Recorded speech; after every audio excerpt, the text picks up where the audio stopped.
नमस्कार, मैं हूं आपके साथ वैशाली और आप देख रहे हैं दिल्ली न्यूज। आइए रुक करते हैं आज की खास खबर की ओर। गोरा गांव स्थित गार्डन वैली कॉलोनी के खेड़ापति हनुमान मंदिर पर पहली बार श्रीमद् भागवत कथा का आयोजन किया जा रहा है। अखंड ब्राह्मण सेवा समिति संभागीय अध्यक्ष एवं भागवत कथा आयोजन समिति अध्यक्ष साधना मिश्रा ने बताया कि ये आयोजन 4 अक्टूबर से 11 अक्टूबर तक चलेगा। कथा का वाचन मथुरा वृंदावन से पधारे आचार्य नारायण महाराज द्वारा किया जा रहा है। कथा प्रतिदिन शाम 3 बजे से 6 बजे तक आयोजित होगी। कथा के प्रथम दिवस पर भव्य कलश यात्रा निकाली गई, जिसमें बड़ी संख्या में श्रद्धालु महिलाओं ने भाग लिया।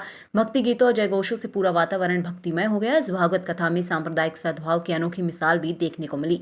गार्डन कॉलोनी के निवासी फारूक प्रवेश ने इस धार्मिक आयोजन में बढ़ चढ़कर हिस्सा लिया। उन्होंने बड़ी धनराशि का योगदान देते हुए न केवल कथा आयोजन में सहयोग किया, बल्कि खेड़ापति हनुमान मंदिर के विकास और निर्माण कार्य में भी विशेष योगदान दिया। स्थानीय लोगों ने फारूक प्रवेश के इस कदम को एकता और भाईचारे की मिसाल बताया। कथा स्थल पर हर वर्ग के श्रद्धालु एक साथ बैठकर कथा का रसपान कर रहे हैं, जिससे पूरे क्षेत्र में सांप्रदायिक सद्भाव और सौहार्द का संदेश प्रसारित हो रहा है। सबसे तेजी से विकसित होता हुआ क्षेत्र है और इस क्षेत्र में आध्यात्मिक गंगा बहती है, ऐसा प्रयास किया जा रहा है साधना मिश्रा जी द्वारा, जहां पर कार्तिक मास के पुण्य माह में भागवत कथा का श्रवण करने का आनंद मिल रहा है। हमारे साथी साधना मिश्रा जी जो कार्यक्रम में जानेंगे। नमस्कार। सबसे पहले तो मैं आप सभी लोगों का गोरा गांव खेड़ापति हनुमान मंदिर में स्वागत करती हूँ, अभिनंदन करती हूँ और आप सभी के माध्यम से बताना चाहती हूँ कि हमारे यहाँ जो खेड़ापति हनुमान मंदिर है वहाँ पे भगवत कथा का आयोजन चल रहा है। 4 से 11 तक भगवत कथा का आयोजन किया गया है। 11 तारीख को भंडारा रखा गया है।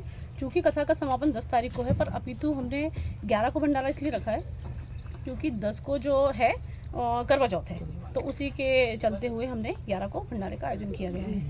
और भगवत कथा का उद्देश्य ये है सनातन धर्म का सबसे अधिक से अधिक प्रचार हो, लोगों में खुशहाली समृद्धि आए और लोगों को जो ये क्षेत्र है, तो मेरा एक मानना था कि कहीं ना कहीं इस क्षेत्र के बारे में लोगों को जानकारी बहुत कम थी, तो भगवत कथा से इस क्षेत्र की भी जानकारी देना और भगवत कथा का अधिक से अधिक। और जो ग्रीन वैली कॉलोनी गार्डन गोरा गांव पर जो हनुमान जी खेड़ापति का मंदिर है, भी सिद्ध मंदिर है जी, बहुत प्राचीन मंदिर है। और जैसे कि लोग बताते हैं कि ये 200 वर्ष समथिंग पुराना मंदिर है। अब चूँकि देखिए मेरा तो जो अभी निवास स्थान है, अभी मैं न्यू शिफ्ट हुई हूँ, मगर काफ़ी लोगों की तादाद यहाँ पे जो भी आते हैं वो यही कहते हैं कि 200 वर्ष पुराना। और उन्हीं की कृपा है कि आप सभी लोगों की भागवत कथा का आनंद। बिल्कुल। आपके कार्यक्रम को लेकर लोगों में एक अति उत्साह है। ये देखा जा रहा है कि जो आसपास के जो क्षेत्र हैं वहाँ भी लोगों में एक मतलब उत्साह है कि आपके यहाँ कार्यक्रम हो रहा है। सो किस रूप में देखती है? देखिए उत्साह तो अब चूँकि भगवत कथा ही है, तो उत्साह ना हो ऐसा तो सवाल उठता ही नहीं है। तो उत्साह तो लोगों में बहुत है, क्योंकि दूर दूर से जैसे हमने कल कलश यात्रा निकाली तो उसमें भी काफ़ी संख्याओं में मातृशक्तियों का और अपने भाई बहनों का बहुत अच्छा योगदान रहा, तो खुशहाली तो हो गई। सभी को आमंत्रित करिए। और मैं गोरा गांव खेड़ापति हनुमान मंदिर की तरफ से गार्डन वैली और ये जो अपना साधना मिश्रा जो फिर से बोलना सर। कृष्णाय वासुदेवाय हरे परमात्मने प्रणतक्लेशनाशाय गोविंदाय नमो नमः। तो सज्जनों, महाराज, ये जो कार्तिक मास में भागवत कथा कराई जाती है, इसका लाभ क्या मिलता है?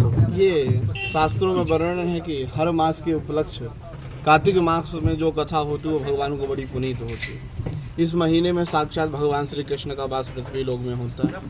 ये भोपाल वासियों का बड़ा सौभाग्य है जो इस मास में आप लोग यहाँ कथा सुन रहे हैं। हमारे गार्डन वैली के बड़ा सौभाग्य है जो ठाकुर जी की कथा को सुन रहे हैं, क्योंकि कलयुग में सर्वोपरि भागवत की कथा ही श्रेष्ठ है। क्योंकि राजा परीक्षित को भागवत की कथा सुनाई गई तो राजा परीक्षित मोक्ष को गया, और जीवन में 7 दिन होते हैं और भागवत की कथा भी 7 दिनों की होती है। तो कितना सुंदर योग है कि खेड़ापति हनुमान जी के चरणों में प्रथम बार हमारे बजरंगबली भागवत की कथा को श्रवण कर रहे हैं। और मिश्रा मैडम के माध्यम से इस कॉलोनी का उद्धार की कल्पना है मैडम की। बहुत बड़ा योगदान है और बहुत बड़ी सेवा है आपकी, जो ठाकुर जी के प्रति समर्पित है। धन्यवाद। बोल वृंदावन बिहारी लाल की जय। परिचय दीजिए आपका। मैं फारूक परवेज, गोरेगांव इंदरगढ़ हाउस गोरेगांव में रहता हूँ। अभी एक देखा गया है कि गोरेगांव में एक भागवत कथा कराया जा रहा है, जिसमें आपका सहयोग कहीं ना कहीं आपका कोई एक योगदान तो है। तो ये योगदान करने की एक कैसे मन में आपको सवाल उठा कि मुझे इसमें करना चाहिए? ये तो मन की बात है, ईश्वर सबका है और मन वाली बात है। तो यहाँ मैं सबसे पुराना रहवासी हूँ। जब यहाँ कुछ भी नहीं था जी मैं तब का हूँ। और जब यहाँ मैं आया यहाँ पर तो खेड़ापति हनुमान जी का मंदिर देखा मैंने यहाँ पर। और एक दो लोग थे, गोवर्धन प्रजापति जी, उन्होंने बताया फारूक भाई ऐसा ऐसा है। तो हमने जब से मेरी वाइफ और हम दोनों ने मन बनाया कि सबसे पहले जब हम कोई कार्य करेंगे, मकान का उद्घाटन तब करेंगे जब यहाँ होटला बन जाएगा। ठीक है, तो हम लोगों ने जब उद्घाटन किया उसके पहले हमने इसको किया, और ये प्राचीन खेड़ा है वैसे और सिद्ध है। मैंने तो महसूस किया, जब हम अकेले रहते थे तो लोग हमें ही बोलते थे फारूक भाई आप यहाँ रहते हैं इतनी दूर, और अगर हम रात को आपको कोई इमरजेंसी होती है तो हम पुलिस भी नहीं पहुँच पाएगी, तो आपको रास्ता इतने अंदर रहने का मतलब क्या है। तो हमने उनको बताया भैया ऊपर वाले की कृपा, ईश्वर की कृपा, ऊपर वाला जाने। देखिए ये कहा जाता है जी कि इंसान से सिक्योर फील करते हैं, स्पेशली बब्बा के मामले में बताता हूँ मैं आपको। और जब अभी बहन साधना मिश्रा ने बताया कि हम भागवत कथा का आयोजन किया कि फारूक भाई बहुत सहयोग करते हैं, तो सीधा सीधा मेरे को ये लगा कि ईश्वर से मिलन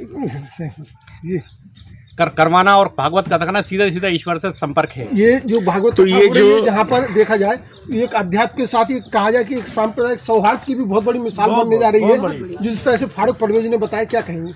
देखिए फारूक भाई सबको जैसे ही पता चला कि यहाँ पे भगवत कथा हो रही है, तो हमें कहीं ना कहीं ऐसा लगता था कि फारूक भाई से सहयोग लेके नहीं है, पर मैंने ये देखा कि जैसे ही हमारा टेंट का पंडाल लगा और योजना बनी, तो फारूक भाई ने मतलब जो सबसे पहले कैंडिडेट जो आए वो फारूक भाई आए, और उन्होंने कहा कि अगर आप लोग मतलब ना ऐसा कुछ समझे तो क्या मैं अपना सहयोग कर सकता हूँ। मुझे ये बात जान के बड़ा आश्चर्य भी लगा कि देखिए मतलब कि फारूक भाई का अपना एक, मगर फारूक भाई की जो राशि थी वो देखा जाए तो 11,000 की राशि फारूक भाई की तरफ से प्रदान की गई, और राशि तो अलग चीज़ है, पंडाल की देख रेख, पंडाल कैसे तय करना है, कैसे लगवाना है, ये सारा जो कार्यक्रम है वो फारूक भाई का योगदान। उम्मीद करें कि जैसा वो भी इस कृपा को अनुभव कर रहे हैं। खेड़ापति हनुमान माना जाता है, खेड़ापति सिद्ध होते हैं और वो सिद्ध यहाँ दिख रहे हैं, और न सिर्फ भागवत कथा बल्कि पूरे भोपाल के लिए एक संदेश भी यहाँ से जा रहा है, सांप्रदायिक सौहार्द का, सांप्रदायिक सद्भाव का एक बहुत बड़ा संदेश भी यहाँ की भागवत कथा लेकर जा रही है। बहुत बहुत धन्यवाद।